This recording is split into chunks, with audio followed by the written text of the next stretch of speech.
Este proyecto en realidad es un proyecto que yo coordino, pero es un proyecto colectivo. Participamos en él también Pilar González, Erika Muñoz, Lucía Roldán, Fernanda Trujillo. Y me voy a permitir leer también sus semblanzas porque en realidad sí son colaboradoras bastante horizontales de esta investigación. Entonces, la primera es Erika Paola Muñoz Rodríguez. Ella es de Bogotá, de Colombia. Estudió pedagogía infantil en la Pontificia Universidad Javeriana y recientemente terminó la maestría en investigación y desarrollo de la educación, la MIDE, aquí en la Ibero. Ha trabajado como docente de primera infancia, especializada en español como lengua materna, en las áreas de escritura, lectura y oralidad. Adicionalmente, se ha desempeñado como asistente de investigación en varios proyectos educativos, en el que hoy se presenta es el más reciente, y del cual publicó el artículo Interacción de categorías sociales en la relación de familias-escuelas, cómo favorecen u obstaculizan la participación, en la revista latinoamericana de estudios educativos. Este ya es el primer producto de esta investigación. Entonces, muchas gracias a la sociedad civil. Durante sus estudios de maestría participó en diversos proyectos de investigación ubicados en la línea de multi e interculturalidad. Actualmente labora en el área de diseño instruccional y como asistente de investigación aquí en el INIDE. Y por último, María Pilar González Islas, que también está por acá. Muchas gracias, Pilar. Ella es pedagoga por la Facultad de Filosofía y Letras de la UNAM y es maestra en docencia. Tiene estudios en gestión cultural, promoción de la lectura, enseñanza de las artes y pedagogías de la memoria. Ella nos apoyó con el caso de CONAFE, que ahora les voy a explicar, y ella tiene experiencia en la formación de figuras docentes.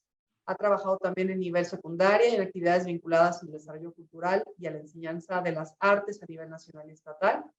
Coordinó diversos procesos para la selección de libros para las bibliotecas de aula y escolares para la Dirección General de Materiales y Métodos Educativos de la CENICUS. Como pueden ver, este es un equipo riquísimo, con mucha experiencia educativa, pero también experiencia educativa desde diferentes áreas. Y yo creo que eso ha sido fundamental para el buen desarrollo del proyecto, sobre todo porque fue un proyecto que, además de que se nos atravesó la pandemia, fue un proyecto que estuvo muy trabajado de manera colaborativa. Entonces yo agradezco profundamente la presencia de ellas, que también van a presentar los resultados en toda la elaboración de este proyecto. Entonces, lo que salió en este estudio, además de cosas de manejo de conflictos, además de cosas de atención a las violencias, etcétera, era esta cosa de la participación de las familias y cómo había una forma muy diferente de entender la participación por parte de docentes y por parte de familias. Y cómo ciertas familias sí cuadraban con la manera en que los y las docentes querían que participaran y cómo otras no, y cómo otras de veras no eran posibles como de involucrar en los procesos escolares. Entonces, analizando los datos etnográficos de esa investigación, lo que salió fue que había 4 tipos de involucramiento o de relación entre las familias y las comunidades escolares, me refiero. Entonces, en esa lógica, estos modelos tenían que ver con la alianza, tenían que ver con la confrontación, tenían que ver con la desvinculación y con la evaluación. Pero lo interesante es que dentro de esos modelos empezaban como a posicionarse ciertas categorías de género, de clase social, de experiencia migratoria, de lengua, o sea, diferentes elementos ahí que estaban, pero que no pudieron ser analizados con profundidad porque el estudio no estaba diseñado en esa lógica, ¿no? Entonces, empezábamos a ver que las categorías, estas grandes categorías sociales que nos sirven mucho para explicar la realidad educativa, estaban, pero no, todavía los modelos interseccionales no estaban ni siquiera en mi panorama, ¿no? En ese sentido, también tenemos ya una buena base de literatura desde la sociología de la educación, de cómo esta diversidad de las familias no es ni reconocida, ni apreciada, ni apropiada por las escuelas, ¿no? Entonces, hay algunos estudios ya del reconocimiento de diversos capitales sociales y culturales y cómo la diversidad puede potencializar relaciones de convivencia pacíficas, creación de comunidades democráticas, pero también procesos de aprendizaje, ¿de acuerdo? Y por supuesto, todas esas cuestiones de pertinencia cultural, que son un elemento que nosotros no nos metimos con demasiado cuidado, porque no nos daba la vida, pero sí es un elemento que sí vale la pena seguir explorando. La tercera gran perspectiva, que es una perspectiva teórico-metodológica, es la de interseccionalidad. La voy a resumir un poquito porque la vamos a seguir desarrollando, porque la gran parte de la presentación de los resultados se va a centrar en este aspecto. La interseccionalidad es el enfoque o la herramienta metodológica y heurística de entender cómo las experiencias sociales están atravesadas por la multiplicidad de vidas, ¿no? En términos de dónde nos situamos como género, como raza, como clase, como etnicidad, como si se tiene una discapacidad o no, si se tiene una experiencia migratoria o no, de qué tipo, etcétera. Y que estas categorías se tienen que entender en esta interacción. O sea, el explicar la condición de las familias solo en términos, por ejemplo, de pobreza, nos da una visión, pero una visión mucho más compleja no la da si podemos participar o si podemos hablar en términos de cómo la pobreza se relaciona, por ejemplo, con la estructura familiar, que es lo que vamos a ver ahora. Cómo se relaciona con cuestiones de etnicidad, cómo se relaciona con cuestiones de género. Esa interacción entre las categorías que nos da este enfoque nos ayuda a entender con mayor complejidad y mayor profundidad estas diferencias que existen también de desigualdad. Si quieren, vamos ahorita a dar paso a los resultados. Ahí nos van a hablar Erika, Lucy y Pilar de cada uno de los casos. Y yo voy a dar el de Fer, porque como les decía, no va a estar conectada. Entonces, nosotros nos vamos a enfocar sobre todo en esta exploración interseccional de las categorías. ¿Qué categorías estaban involucradas en la participación?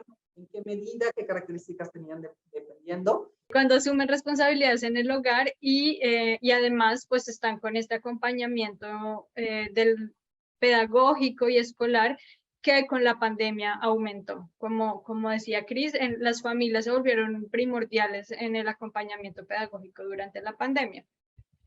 En esta misma disposición de tiempo, la ocupación de las familias influye en aspectos como la flexibilidad horaria, qué tanto tiempo pueden permanecer en casa o cómo acompañan a los estudiantes, y también la estructura familiar en cuanto al acompañamiento que hay dentro de las personas adultas de la familia para turnarse los horarios o para asistir o acompañar las labores, ya sea en la escuela o en el acompañamiento en el hogar. Entonces, así es como empiezan a jugar las categorías en los aspectos que van a favorecer o obstaculizar. Solamente había un celular en casa y a veces no podían ponerle datos a ese celular. Entonces, como todos los recursos empiezan, como que empezaron a jugar a favor o en contra de que tanto las familias podían continuar con la relación con la escuela. La ocupación, como ya lo nombré, los que trabajaron en casa tenían una experiencia distinta a quienes tenían que seguir cumpliendo horarios, a quienes salían y que ese único celular que tenían se iba con la persona que iba a trabajar. Entonces, pues también tuvo influencia. La edad tuvo mayor presencia en cuanto a las personas mayores que no sabían manejar el computador o los celulares para poder apoyar en las tareas con los niños. Es bien interesante que esta escuela que estaba en el programa como que desde la entrada del... que ahí nos cruzamos. Nada más quería señalar algo sobre el capital social. Sí. Esta escuela era una escuela de tiempo completo que era muy apreciada en la comunidad. Entonces, sí, tenían la posibilidad de elegir quién entraba a la escuela o no. Y entonces aquí vemos este cierto tipo de selección que se da a través del capital social, del capital cultural, de cuáles son las familias que eran más aceptadas en la escuela a partir de estas condiciones. Presentarles, no todos los casos los vamos a hacer con este detalle, pero sí que vieran como diferentes aspectos que están ya de cierta manera indicados o esbozados en la literatura de clase social o de género, etcétera, se ponen en situaciones concretas en esta escuela, ¿no? Y vemos repercusiones concretas para la participación. En los otros casos, a lo que nos vamos a centrar es a dar cuenta de cuáles, en este caso, por ejemplo, las dos categorías centrales fueron la categoría de clase social, que se relaciona con la escolaridad y ocupación, y la categoría de estructura familiar, que se relaciona con género y edad, ¿sí? En los otros casos de lo que vamos a hablar es de cuáles son las categorías centrales que vemos que son las que mejor explican el tipo de participación que realizan. Pues también la escuela hace este filtro, ¿no? De selección de las familias. Entonces hay un discurso en el que antes, cuando la escuela era problemática, porque pues era vespertina, asistían otro tipo de familias, con otro tipo de estructuras familiares, había menos participación y bueno, actualmente pues eso cambia por el tipo de familias que asisten y el filtro que se hace. Entonces, bueno, además la directora que está actualmente es quien gestiona todos estos cambios, quien solicita o hace todas estas, pues esta gestión para que pase de escuela vespertina a escuela de tiempo completo. Estas son, digamos, las categorías, digamos, que predominaron a partir del trabajo que hice de indagación en esta comunidad. Lo que permea de alguna manera es justamente ver cómo las familias intervienen, participan, digamos, en los asuntos de las escuelas. Es interesante, o fue muy interesante, reconocer que la misma naturaleza de la configuración o de la forma en la que las escuelas se vinculan a la comunidad desde el, digamos, el trabajo con CONAFE, ahí ya hay un rasgo interesante de análisis, porque justamente lo que cuestionaba yo a lo largo de la investigación era que esta participación se da para ciertos aspectos nada más, ¿no? O sea, la hay, es, digamos, totalmente legítimo el que las comunidades participen en los asuntos de la escuela, pero digamos que lo interesante es hasta dónde llegan. En este caso vemos otra vez que está la cuestión de clase social y de género muy fuertemente relacionado, pero no se separa de las condiciones de la prestación del servicio que da CONAFE, ni del tipo de comunidad que es. Y entonces, por ejemplo, aquí en la clase social, aunque hablamos de migración, de marginación, de aislamiento, no hay tanta diferenciación en términos de clase social en las familias. Al igual de la escuela indígena en Guerrero, también hay clase social, o sea, las condiciones de pobreza es un elemento muy importante de considerar en el tipo de relación, pero no hay tanta diferenciación lo hay en las escuelas urbanas. En el caso de la escuela indígena Guerrero, nada más para terminar, aquí además de estas cuestiones de género, ¿no? Que se liga con que las mujeres son las responsables, obviamente, de la crianza y del acompañamiento al aprendizaje, está la cuestión de que los hombres migran, ¿no? Porque no quieren los cargos comunitarios, o porque no quieren pertenecer a las policías comunitarias, o porque hay una situación de riesgo, o porque quieren una mejor vida y no hay empleo, etcétera.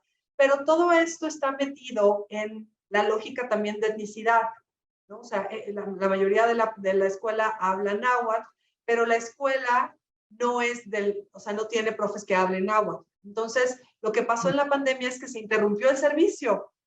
Iba un profesor una vez cada mes y medio a dejar algunas cuestiones de actividades, pero estas cuestiones estaban en español y entonces las madres tuvieron que desarrollar otro tipo de recursos y otro tipo de estrategias para poder continuar con el servicio. Entonces, la participación de las mujeres, que también está mediada por estas categorías que vemos en los otros casos, además de la etnicidad, pues toma otra relación totalmente diferente de la que forman. Por tiempos voy a dejarlo hasta aquí. Quiero nada más decir que lo que vemos ahorita clarísimo es que estas narraciones de déficit, ¿no? de las familias, o de no querer, sobre todo, de la falta de, las familias no quieren participar, no les interesa, no saben cómo, etcétera, pues en realidad cuando uno las abre a través de estas miradas interseccionales, lo que vemos es que son sumamente diversas. Sí hay patrones comunes, pero las maneras en cómo se presentan son sumamente diversas. Y entonces, este modelo lo que hace es complejizarnos la exploración de la participación que existe. La otra parte fuertísima que vemos es que hay muy poco escrito sobre el análisis interseccional. O sea, hay estudios de casos, hay cuestiones como muy parejas, pero no hay mucho de cómo hacer análisis interseccional. Entonces, esto ha sido un reto muy grande, muy rico, pero ha sido un reto muy grande. Y entonces nos vamos dando cuenta que hay que hacerlo como a través de capas, ¿no? O sea, que hay que ir pensando en procesos de cómo trabajar interseccional a partir de capas. Nosotros lo hicimos a través de casos, pero a lo mejor habría otras maneras de hacerlo. Sí vemos que a partir de la pandemia, si bien las nociones comunes entre docentes sobre las cuestiones que impiden el involucramiento correcto, ¿no? Esto es que la mamá no le interesa, es madre soltera, es una familia disfuncional, no hay interés, no puede, no tiene escolaridad, etcétera. Sí, con la pandemia hay una sensibilidad diferente a cuáles son las necesidades de las familias.